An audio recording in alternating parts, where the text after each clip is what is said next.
What's going on, guys? So as most of y'all know, I bought the Hardbody to be my new daily one. We're racking up miles on it pretty daggum quick. So it's about time we started to do some maintenance things so we can get this thing on a service record. So I figured we'd start off with an oil change for any new Hardbody owners out there, or maybe for someone that has not done the oil change themselves.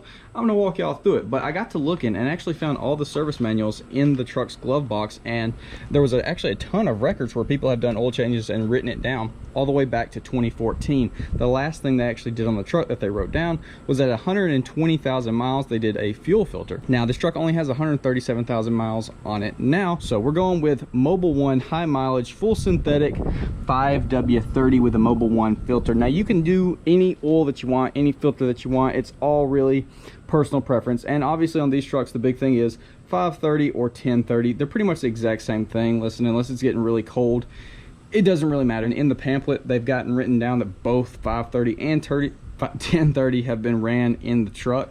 So the last thing said 530, so that's just what we're going to go with. You might find your truck is a little more noisy with one or the other, so if it is, just swap back to the other one and just run that. Anyways, in today's video I'm going to walk y'all through the process of changing your oil on a 1997 Nissan Hardbody KA24E.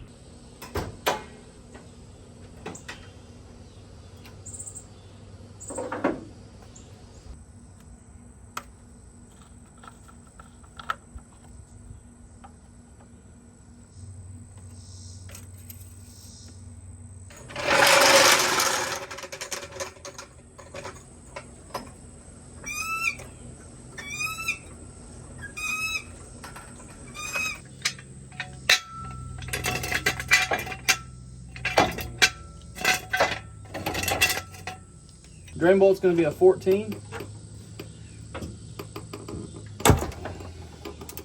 and it shouldn't be on that tight, but that one was.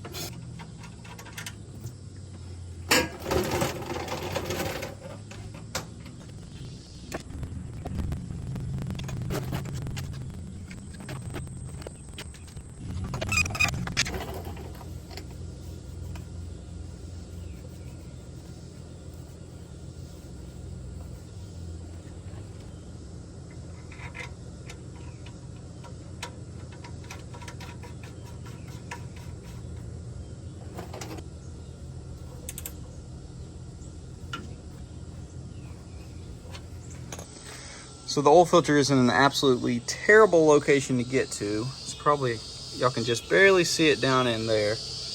Now, there's a relatively easy solution that a previous owner of this truck decided to do, and that is cut this in half. Yes, I just looked under here. This has been cut in half, which I'm sure they did that for this very reason, because there it is right there. So if you want to sacrifice this mud flap, rain guard, whatever this little engine bay cover is, cutting it in half, I definitely am going to zip tie it back together when I get done. Be much cleaner and not potentially drag your tire or anything. But yeah, it's definitely going to make it a lot easier getting to your oil filter every time.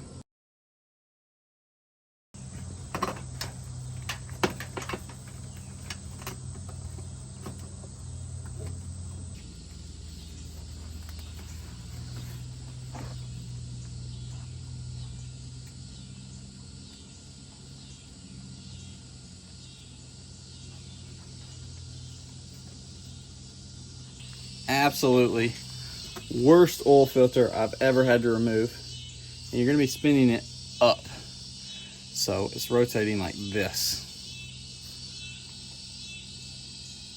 It's probably going to go all over the little skid plate and make an absolute mess on everything. There's probably some cleaner way to do this, but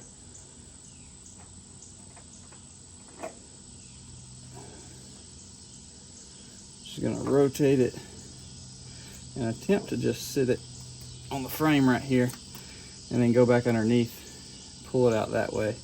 So I think it's too large to fit through here.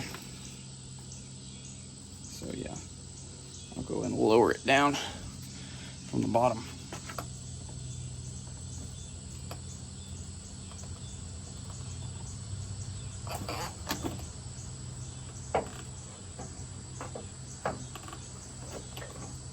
We're not going to put much because we're probably going to have to go in pretty sideways to get this thing in through the wheel well if we even can. So we're just going to put us a little right there in the center. And then just get our seal nice and oiled up.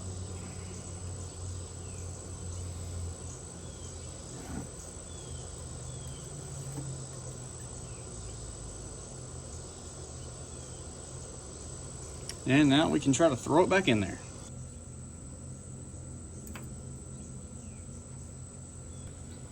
There we go, finally. Jeez, what a pain in the butt. Have to clean all that off. I gotta get all the oil off and tighten that down, but dude, if you don't have one of these, good luck getting that sucker off. That thing was a pain in the butt. So depending on where you look it up, there's gonna be a capacity of 3.5 to 4 quarts. Now I went ahead and got a 5-quart jug, obviously, but I've got an old 1-quart jug that I'm gonna pour in each one so that we get it perfect. We're gonna start off with just throwing 3.5 in there. It really depends on how much you got out. Obviously you saw we jacked ours up, lowered it back down, probably got pretty much everything out of there, but there's always gonna be a little bit, but it's gonna be between that 3.5, 4 quarts of oil. Just, you know, put 3.5 in there, check it, crank it, shank it, you know, add if you need some. If it needs 4 and you put 3.5 in there and crank it, it's not gonna just blow up, okay? You're gonna be totally fine. So let's go ahead and I'm gonna just start putting quarts in there, and let's put 3.5 in here.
As always, just check to see if it's showing anything. That way we know it didn't go into some alternate universe somehow, some way.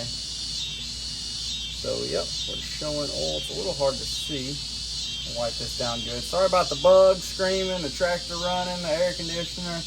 There's a lot of freaking crap going on right now, but we're making it work. So we can go ahead and give her our first start.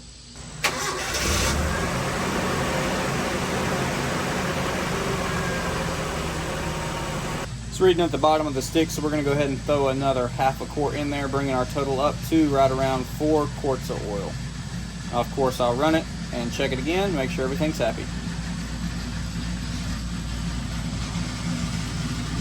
So here's all our booklets that came with the truck. We got a 1997 owner's manual. We got the supplement to 1997 Nissan New Vehicle Limited Warranty Information booklet and 1997 Nissan owner's manual.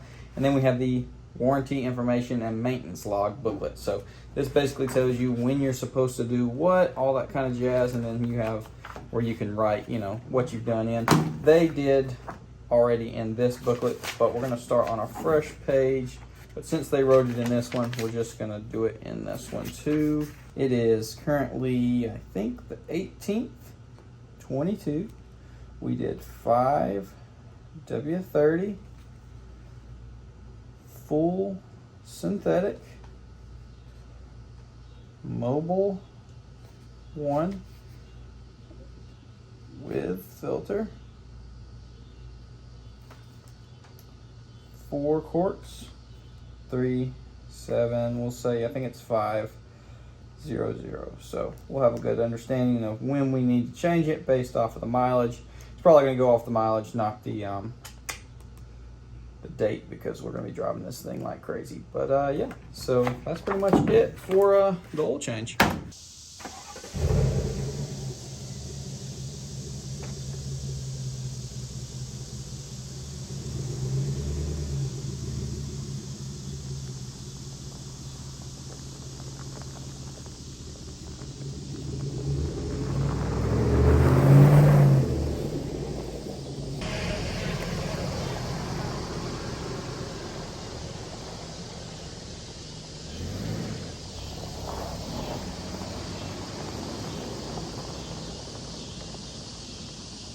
All right, guys, well, that's going to be about it for this video. Hopefully y'all did enjoy a little hard body maintenance vloggity vlog. But yeah, it's always good to go ahead and get that knocked out. Even though the oil was already looking good, we want to ensure that we know exactly when things have been changed. So good gracious at the cicadas. Comment down below, let me know your state and if you have cicadas or not, because these things are so freaking annoying that you can't scare them. You can't like throw something at them and make them quit. You can't rev your truck up, nothing. They stop when they feel like stopping, and it's super, super annoying. They're so freaking loud. I know y'all get annoyed hearing them in the background, but anyways, like I said, just a little hard body vlog. We got to do a maintenance video at the beginning of ownership at some point.